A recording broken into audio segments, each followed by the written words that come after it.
The War of 1812 had three major players: America, Britain, and the Native nations. For a while, America's goal was to expand into the Native Americans' land and annex Canada. But when Britain impressed American soldiers and created a blockade for American trade with France, they sought to eradicate Britain from their lives.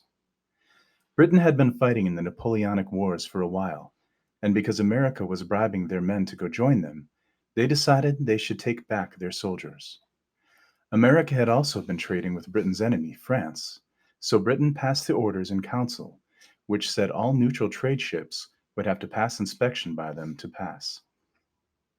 While all that was going down, the Native Americans proposed they should make an alliance with Britain because they needed to stop America from expanding into their land, and to do that, they needed a higher power. America declared war on Britain, and a couple of battles occurred, but after the war was over, America and Britain sorted things out.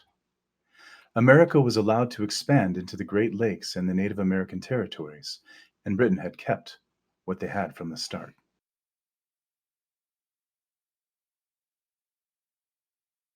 The War of 1812, called the Forgotten War and Second War of Independence, is one of the most impacting wars fought for many different reasons. Yet it was forgotten by the Americans because they judged all their wars based upon success. The war wasn't really a success for America because they barely achieved their goal, which was to get back at Britain for blocking neutral trade and oppressing their men, which meant they would forcefully take men from America and apply those men to their army.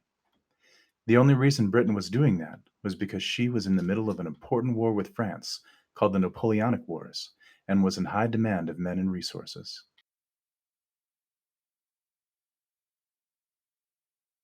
The impressment of American and rogue Royal Navy men was a big deal to both America and Britain.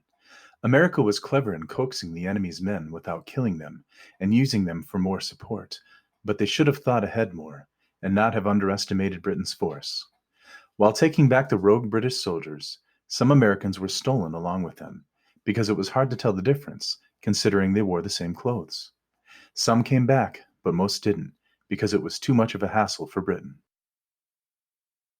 The Orders in Council were introduced because America passed a state of neutrality in trading with other countries, and Britain didn't want to fight against an even stronger enemy.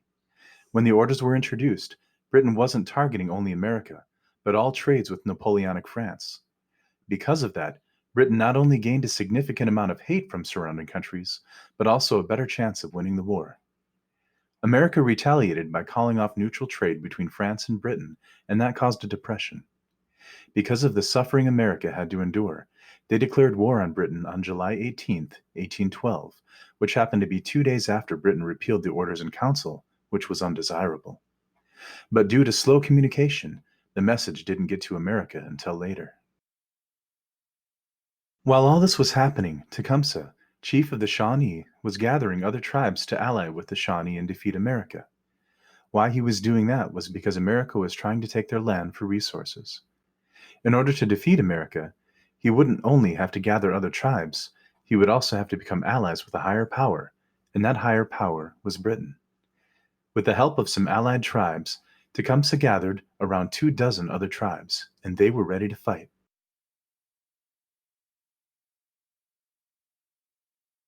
When America declared war on Britain, they intended to free themselves even more than before. The first battle was the Battle of Tippecanoe, which had been won by America. The battle started out by sending roughly 1,000 men with William Henry Harrison to pillage the Shawnee village Prophetstown, named after Tecumseh's brother, the Prophet. When they reached the target, the Shawnees raised a white flag to symbolize a ceasefire, and proposed Harrison and Tecumseh should hold a conference to settle terms. Skeptical about the proposition, the 1,000 men rested at the top of the hill in a defensive position and waited for Tecumseh to return. Dawn the next day, they were ambushed by the Shawnees, and even though more men were lost on America's side, they still had double the amount the Shawnee had.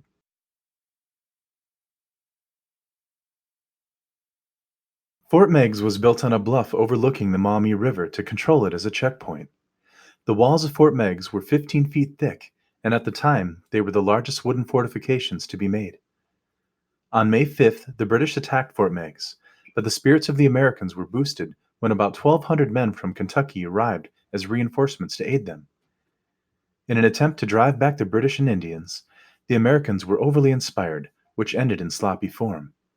There were more than 600 casualties due to that fact, but the native nations retreated by the order of Tecumseh. Again, the British and Indians attacked the fort and tried to lure the Americans out of the base by pretending to be in battle somewhere else.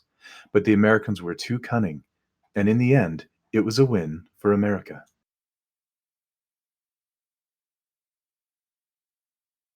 When the war started, both sides tried to build up on the Great Lakes because they were great strategic points. Neither side wanted to risk having their land taken away from them while battling for the lakes. Ergo, the great scramble to get ownership of them ended in a stalemate. But on May 29th, British, Canadian, and Indian troops ambushed Sackett's Harbor after receiving intel that some of the Americans who were there went to take over a British fort. The problem with that was America had been expecting a skirmish from Britain for a while and majorly prepared their forts. The Americans went to cut their enemy's forces off, but the enemy kept on coming. After a while, America retreated to gain a more strategic point, and the British followed. When they reached a lake, the Americans decided to flank the British and force them to retreat. The British caught sight of this and left, but because America was afraid their belongings were going to be stolen by the British, they set fire to them. Even though America won, Britain had achieved some of her goal.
After Napoleon was exiled, many British veterans were able to join the fight against America, and they were ready to get it done and over with after just battling France. Britain's military leaders came up with a plan to separate America's North and South from trade and degrade their morale by attacking the coastal states. Since American General William Winder had thought the enemy would come for the capital, they went to Bladensburg to secure the bridge to Washington, D.C. And though the Americans had 2,000 more troops than the British, they were way less prepared and trained.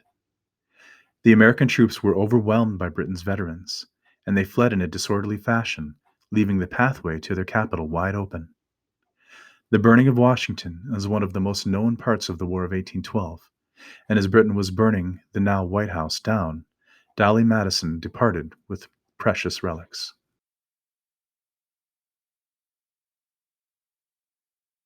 Following the defeat of Bladensburg, the British were encouraged and determined they would win the despair of the Americans, considering it was a much more strategic point because of the ports.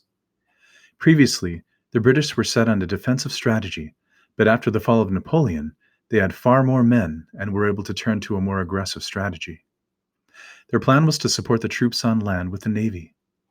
The British troops landed and marched towards their destination, but while taking a meal break, they were attacked by a couple of American riflemen, and the British commander was shot in the chest. After this unfortunate event, the just promoted commander proposed to eliminate Fort McHenry instead of capturing it. The Royal Navy fired over 1,500 cannonballs, shells, and rockets, but thanks to the well-fortified fort, the Americans survived and raised the 30 by 42-foot garrison flag, which indicated they had won against Britain. Later, Francis Scott Key, after seeing the flag raised, was inspired to write the Star-Spangled Banner.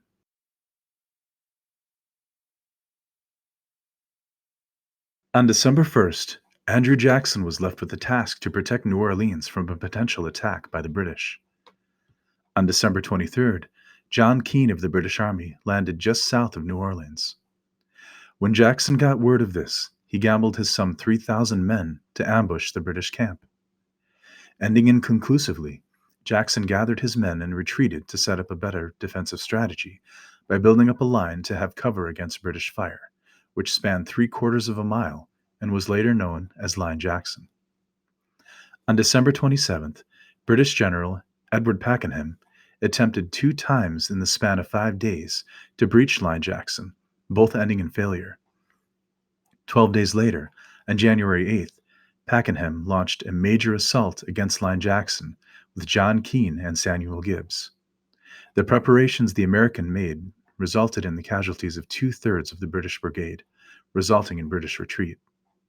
This battle could have been prevented by the Treaty of Ghent, but the word didn't get to the troops until after the battle due to slow communications.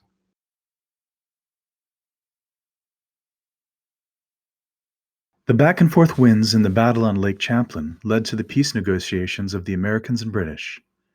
On December 24, 1814, the Treaty of Ghent was signed in Belgium, ending the war. Although the treaty said nothing about the 2 key issues that started the war, the rights of neutral American vessels and impressment of American Navymen, it did grant the Great Lakes region to the American expansion and was broadcast as a diplomatic victory in America. When the Treaty of Ghent was signed, no Native Americans were present. That meant the Native Americans who were allied with Britain didn't get to negotiate. Britain agreed with America that neither one would engage in wars with the Native Americans, but the British weren't about to sacrifice their troops for those tribes.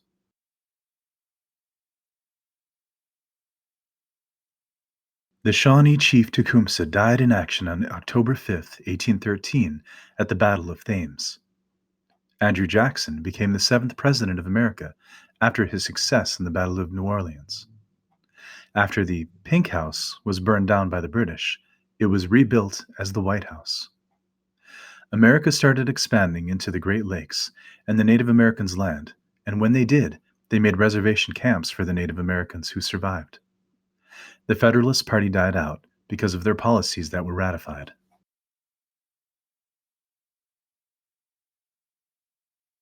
America gained respect from other countries by rising up and fending off Britain twice. Because of the perseverance America showed in the War of 1812, their nationalism grew largely, and their army and navy grew to much more. Because of trade restrictions put in place by Britain, America created their own manufacturing system, which repaired the damages that came from the Depression and provided better economical status.